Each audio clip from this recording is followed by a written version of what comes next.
जेब कोई नहीं भरेगा, कोई कहेगा भाभी गुस्ताख है, बद मजहब, ये माँ बाप का दुश्मन, ये बुजुर्गों का दुश्मन। परेशान नहीं होना, ये पुरानी आदत है, ये पुरानी आदत है। सुमामा जब मुसलमान हुए, मक्का की तरफ आए, अबू जहल की पार्टी ने बाहर निकलकर इस्तकबाल किया और क्या कहा, सबा उताया सुमामा, सुमामा तो साबी हो गया है। उस दौर के लोग साबी किसको कहते थे? जो आबा व अजदाद के दीन को छोड़ देता था, उसको कहते साबी हो गया है। कुफारे मक्का ने कहा सुमामा तू साबी हो गया है। और आज अगर कोई कब्रों की पूजा छोड़ दे, अल्लाह की तौहीद को मानने वाला हो जाए, बिदआत को छोड़कर सुन्नत पे चला, ए वाबी हो गया है। वो कहते साबी हो गया है, कहते वाबी हो गया, बिरादरी दोनों की एक ही है।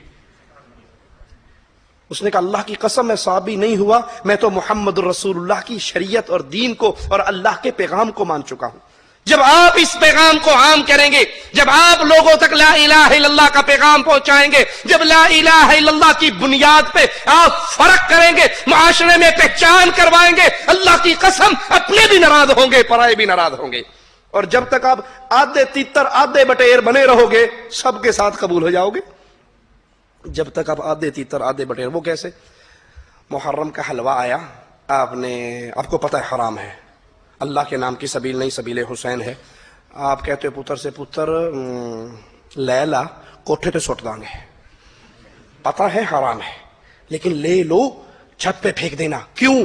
अगर कह दिया ना ये हराम है, हमने नहीं लेना, तो इनको पता लग जाएगा साड़ी बिरादरी दा नहीं।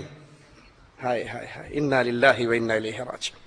सैयद के घर में, हालांकि ये मसला गलत है लेकिन आम है इसलिए मिसाल दे रहा हूं, सैयद के घर में गैर सैयद रिश्ता मांगने आ जाए, सैयद के घर में गैर सैयद रिश्ता मांगने आ जाए तो क्या जवाब? पहला सवाल क्या था? आप सैयद हैं? वो कहता नहीं जी मैं तो राजपूत हाँ। तैनू पता नहीं सैयदा दा निकाह सैयदा नाल ही होंदा है, ये राजपूता नाल नहीं हो सकता, चल निकल। पठान के घर में पंजाबी रिश्ता मांगने चले जाए, मोड़ा तुम पठान खान है? हो मैं खान तो नहीं हूं, पंजाबी है। माड़ा हमारी तो मर भी जाएगी तो पंजाबी को नहीं देंगे। तुम किधर आ गया? चलो, खान की बेटी खान के घर, पंजाबी की बेटी पंजाबी के घर, सैयद की सैयद के, राजपूत की राजपूत के, मुगल की मुगल के। इस तरह तुम जातों में बटे हुए हो, जो गलत है। शरीयत ने इसकी तालीम नहीं दी है। लेकिन जब मामला ला इलाहा इल्लल्लाह का आता है, कहते हो ले लो, हराम है, गैरुल्लाह की नजर है, गैरुल्लाह की नियाज है, ले लो, कहीं इसको पता ना लग जाए हम अहले तौहीद हैं, हमारा कारोबार है, हमारे मामलात है। मौलवी साहब तकरीर करके टुर जाना है, असी तो इत्थे ही रहना है। इसलिए किसी से झगड़ा ना करो, किसी को ना बताओ मैं कौन हूं, अपनी बात को बस अपने अंदर दफन करके चादर ओढ़ के सो जाओ। अल्लाह की कसम ये गैरतमंद मोमिन का काम नहीं है। वतवासौ बिस्सब्र, आपको ला इलाहा इल्लल्लाह के पैगाम पे बेटियों को तलाक मिल सकती है तो कभी ना सोचना बेटी को तलाक मिल गई, अरे आपकी बेटियां करोड़ हो, मोहम्मद की बेटी की कदमों पे कुर्बान। क्या मेरे नबी की बेटी को तलाक नहीं मिली? कोई पत्थर मार के माथे को फाड़ सकता है? अरे क्या मेरे आका का माथा नहीं फटा था? कोई दंदान तोड़ सकता है? ओहद में आका के दंदान नहीं टूटे थे? कोई बस्ती से निकलने पे मजबूर कर सकता है? मेरे नबी ने रोते हुए मक्के को नहीं छोड़ा था? कोई आग के अंदर फेंक सकता है? सैयदना इब्राहिम को आग में नहीं जलाया गया? कोई तपते हुए कोलों पे लिटा सकता है? खुबैब को नहीं लिटाया गया? कोई गलियों में खींच सकता है? क्या सैयदना बिलाल को नहीं खींचा गया? आपको तौहीद की आवाज़ें पर गम आएंगे, दुख आएंगे, परेशानियां आएंगी। मोमिन वही है, गैरतमंद वही है जो अपनी दावत में नंगा है। अरे जब कुफार अपने कुफर में नंगे हैं, मुशरिकीन अपने शिरक में नंगे हैं, बिदअती अपनी बिदअत में नंगे हैं, तो अहले तौहीद के ऊपर लाजिम है वो चुप कर बैठे, वो खामोश होकर बैठे। अपने इस आवाज़े को आम करो, अपना तारुफ करवाओ, अहले शिरक से अलग हो जाओ। मैं आपको आखिरी बात कह के अपनी बात खत्म करता हूं। बनी इसराइल पे जब अल्लाह का अज़ाब आया, उनमें 3 पार्टियां बनी थी। जब मछली का शिकार करने से मना किया गया था, हफ्ते के दिन शिकार ना करो, तो 3 गिरोह बन गए थे। 3 गिरोह। एक शिकार करने वाला, वो डायरेक्ट शिकार नहीं करता था, हीले और बहाने से करता था।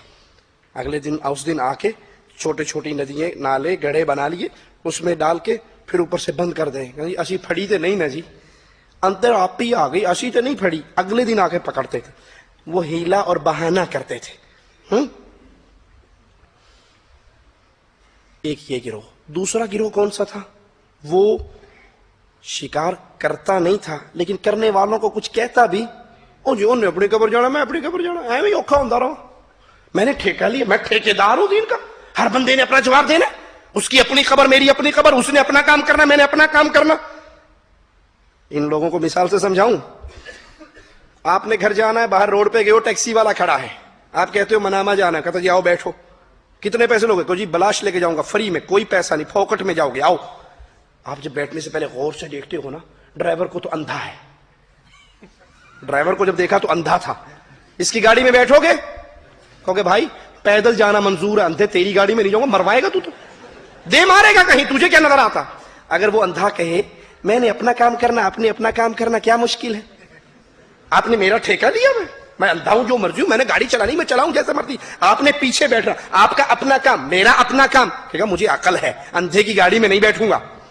صرف دین کی بات پہ آ کے ہماری عقلیں ختم ہو جاتی ہے، وہ اپنا کام کرتا ہے، میں اپنا کام کرتا ہوں، میں کون ہوتا ہوں اللہ کے دین کی بات لے کے چلنے والا؟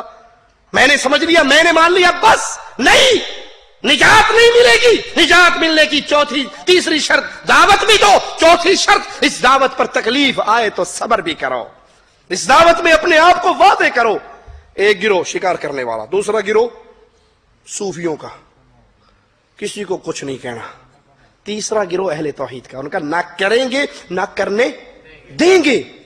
جب معاملہ بڑھا اہل توحید نے اپنے راستے الگ کر لیے، بعض روایات میں ہے کہ ان کی اور اپنے گھروں کے درمیان دیوار کھڑی کر لی، ان کی اور اپنے گھروں کے درمیان دیوار کھڑی کر لی۔ اہل شرک کو اپنی بیٹیوں کا رشتہ دینے والوں، اہل شرک کو اپنی بیٹیوں کا نکاح دینے والوں، خوش ہونے والوں، جی ماشاءاللہ میری بیٹی کے لیے بڑا اچھا رشتہ آیا ہے، کار کوٹھی بنگلے والا، بڑا مالدار ہے، جی کون ہے؟ جی ہے تو وہ خواجہ کا ملنگ، لیکن ہوڑے ہوڑے ٹھیک ہو ہی جائے گا، آپ دعا کریں مولوی صاحب، آپ کو کیوں تنخواہ دیتا ہوں، آپ کو کیوں چندہ دیتا ہوں، دعا کے لیے تو آپ کو رکھا ہے نا، آپ دعا کرو، دین کا معاملہ آہستہ آہستہ ٹھیک ہو جائے گا۔ بظاہر سٹیٹس بہت اچھا ہے، اس کا مطلب ہے آپ اپنی توحید میں صاف نہیں ہو۔ مثال دے کے سمجھاؤں، باپ کے دشمن کو رشتہ دو گے؟ کار کوٹھی بنگلہ مال دولت سب کچھ ہے، باپ کا دشمن ہے، اس نے آپ کی باپ کی چوک میں پٹائی کی تھی، اس کو رشتہ دو گے؟ کہو گے سونے کے پانی سے نہا کر بھی آئے تو باپ کے دشمن کو میں اپنے لخت جگر کا ہاتھ نہیں دے سکتا۔ ارے رب کے دشمن کو، جو غیر اللہ کو پکارتا ہے، جو قبروں پہ سجدے کرتا ہے، جو قبروں کا طواف کرتا ہے، جو قبروں پہ آ کر ویسے مانگتا ہے جیسے اپنے اللہ سے مانگنا چاہیے، ان کو بیٹی دیتے ہوئے غصہ نہیں آتا، غیرت نہیں آتی۔ تیسرا گروہ اہل توحید کا، ان کا نہ کریں گے نہ کرنے دیں گے، اور اگر آپ شرک سے توبہ نہیں کرتے، اللہ کی بغاوت سے توبہ نہیں کرتے تو ہماری تمہاری دوستی ختم۔ اس تیسرے گروہ نے اپنی اور ان کے گھروں کے درمیان دیوار بنا لی۔ ایک دن دیوار کے اوپر چڑھ کر دیکھتے ہیں کہ ادھر سے آج آوازیں نہیں آ رہی، تو سارے لوگ سور اور بندر کی شکل میں تبدیل ہو چکے ہیں۔